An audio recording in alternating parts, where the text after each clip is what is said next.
Hello दोस्तों, आज के इस वीडियो में हम एमपी व्यापम सब इंजीनियर का जो आपका एग्ज़ाम हुआ था 9 दिसंबर 2020 को, आज उस क्वेश्चन पेपर का हम पार्ट 2 डिस्कस करेंगे। तो प्लीज़ आप लोग वीडियो को पूरा देखिएगा। अगर आप हमारे चैनल पर नए हैं तो चैनल को सब्सक्राइब करिएगा।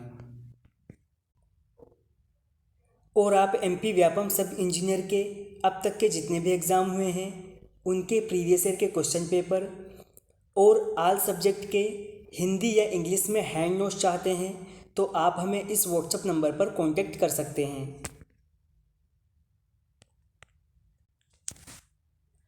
पहला क्वेश्चन है आपका brick masonry maintenance stone masonry. Question में आपसे पूछा गया था ईंट की जो चिनाई होती है उसका रखरखाव पत्थर की चिनाई से कैसा होता है। ऑप्शंस आपको दिए गए हैं less than, equal to, more than या फिर इनमें से कोई नहीं। ऑप्शन सी आपका सही रहेगा। ईंट की चिनाई का रखरखाव जो है वो पत्थर की चिनाई से ज़्यादा होता है।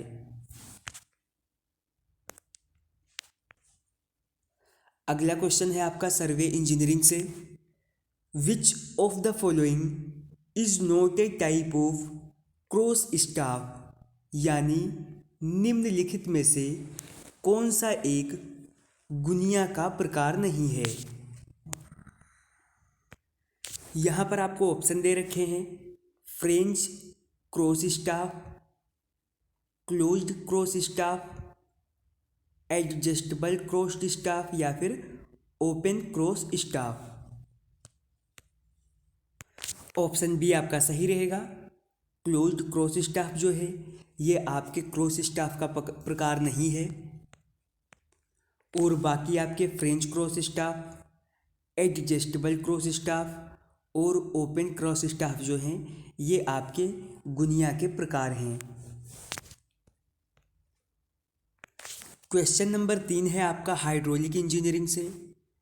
With the increase in temperature viscosity of a liquid, यानी तापमान बढ़ने से किसी भी द्रव की जो विस्कोसिटी होती है उस पर क्या प्रभाव पड़ता है। वो इंक्रीज होती है या उस पर कोई भी इफ़ेक्ट नहीं पड़ता है, या वो ज़ीरो हो जाती है या फिर डिक्रीज होती है। ऑप्शन डी आपका सही रहेगा। तापमान बढ़ने से किसी भी द्रव की विस्कोसिटी जो है वो डिक्रीज हो जाती है। अगला क्वेश्चन है आपका हाईवे इंजीनियरिंग से। Which of the following failure occur due to relative moment of flexible pavement layer materials, यानी फ्लेक्सिबल पेमेंट लेयर मटेरियल के रिलेटिव मोमेंट के कारण निम्नलिखित में से कौन सी विफलता होती है। ऑप्शंस आपको दे रखे हैं मैप क्रैकिंग होती है, शियर फेलियर होता है, फ्रोस्ट हीविंग होती है या फिर लॉन्गिट्यूडनल क्रैकिंग होती है। ऑप्शन ए आपका सही रहेगा मैप क्रैकिंग। अगला क्वेश्चन है आपका पब्लिक हेल्थ इंजीनियरिंग से। Latrine is sanitation system specifically constructed to produce valuable fertiliser for garden. यहाँ पर पूछा है कि शौचालय एक स्वच्छता प्रणाली है जिसे विशेष रूप से बगीचे के लिए मूल्यवान उर्वरक का उत्पादन करने के लिए बनाया जाता है।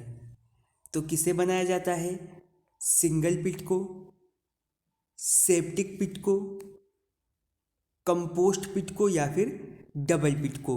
तो ऑप्शन डी आपका सही रहेगा। बगीचे के लिए मूल्यवान उर्वरक का उत्पादन करने के लिए बनाया जाता है डबल पिट को। नेक्स्ट क्वेश्चन है for determining dissolved oxygen content the most commonly used analysis is a weight chemistry method referred to as the method. Question में आपसे पूछा है कि आपकी जो डिसॉल्व्ड ऑक्सीजन कंटेंट होती है उसे डिटर्मिनिंग करने के लिए किस मेथड का यूज किया जाता है, रोजर मेथड का, जॉनसन मेथड का, टाइल्टर मेथड का या फिर विंकलर मेथड का। ऑप्शन डी आपका सही रहेगा, यूज करेंगे विंकलर मेथड का। क्वेश्चन नंबर 7 है, for a flood volume per unit mass is known as. पूछा है एक तरल पदार्थ के लिए प्रति इकाई द्रव्यमान की मात्रा को किस रूप में जाना जाता है। ऑप्शंस आपको दिए गए हैं, स्पेसिफिक वॉल्यूम यानी विशिष्ट आयतन के नाम से, स्पेसिफिक ग्रेविटी विशिष्ट घनत्व के नाम से, डेंसिटी या फिर प्रेशर के नाम से। इसे जाना जाता है स्पेसिफिक वॉल्यूम के नाम से। ऑप्शन ए आपका सही रहेगा।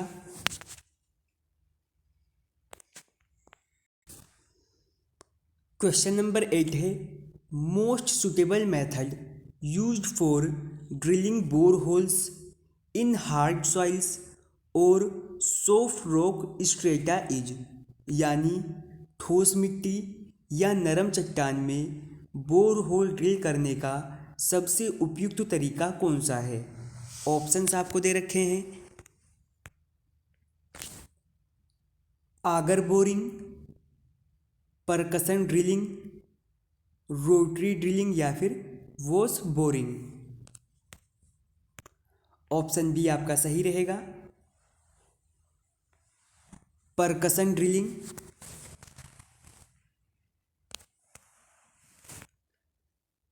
फिर आपका क्वेश्चन नंबर 9 है, sequent peak algorithm is used for. यानी जो आपका सीक्वेंट पीक एल्गोरिथम है उसका यूज किसके लिए किया जाता है, कंप्यूटिंग स्ट्रीम फ्लो यानी धारा प्रवाह की कंप्यूटिंग के लिए, कंप्यूटिंग डेल्टा डेल्टा की कंप्यूटिंग करने के लिए, computation of reservoir capacity reservoir की जो कैपेसिटी होती है उसे कंप्यूटेशन करने के लिए, या फिर कंप्यूटिंग इरिगेशन इंटेंसिटी सिंचाई तीव्रता की गणना करने के लिए। ऑप्शन सी आपका सही रहेगा।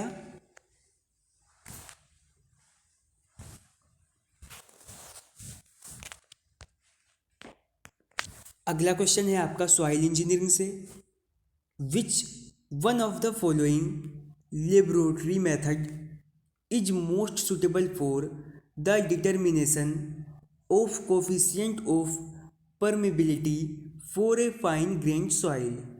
क्वेश्चन में आपसे पूछा है और ये आपका मोस्ट इंपॉर्टेंट क्वेश्चन है, निम्नलिखित में से कौन सी प्रयोगशाला विधि एक महीन दाने वाली मिट्टी के लिए पारगम्यता के गुणांक को निर्धारित करने के लिए सबसे उपयुक्त है।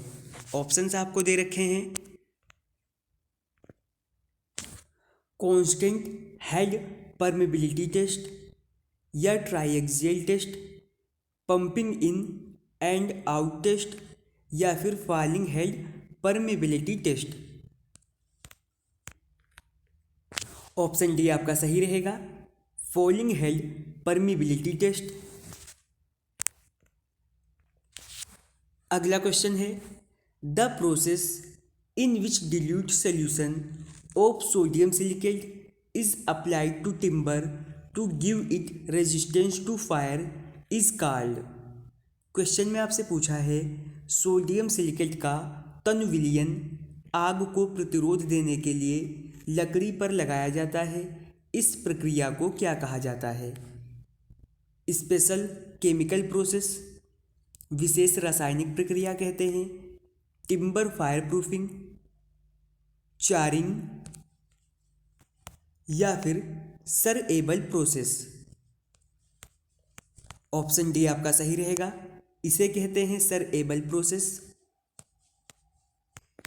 अगला क्वेश्चन है, the estimate prepared by method is most accurate and quick.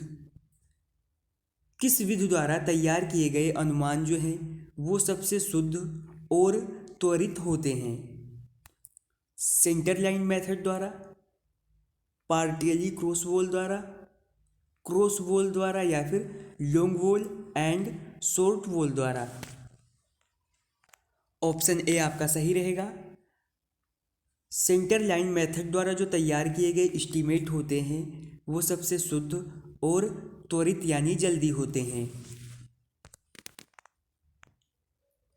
फिर आपका ये आज के इस वीडियो का लास्ट क्वेश्चन है, the depth of the sedimentation tank should be between. आपका जो सेडिमेंटेशन टैंक होता है पूछा है उसकी गहराई किस से लेकर किसके बीच तक होनी चाहिए? ऑप्शन बी आपका सही रहेगा, 2.4 मीटर से लेकर 3.6 मीटर तक।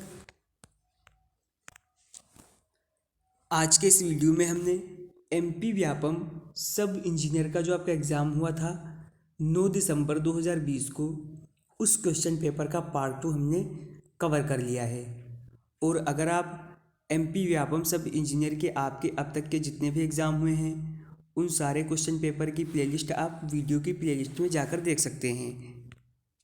अगर आपको वीडियो पसंद आई हो तो लाइक करें, शेयर करें, चैनल पर नए हैं तो सब्सक्राइब करें।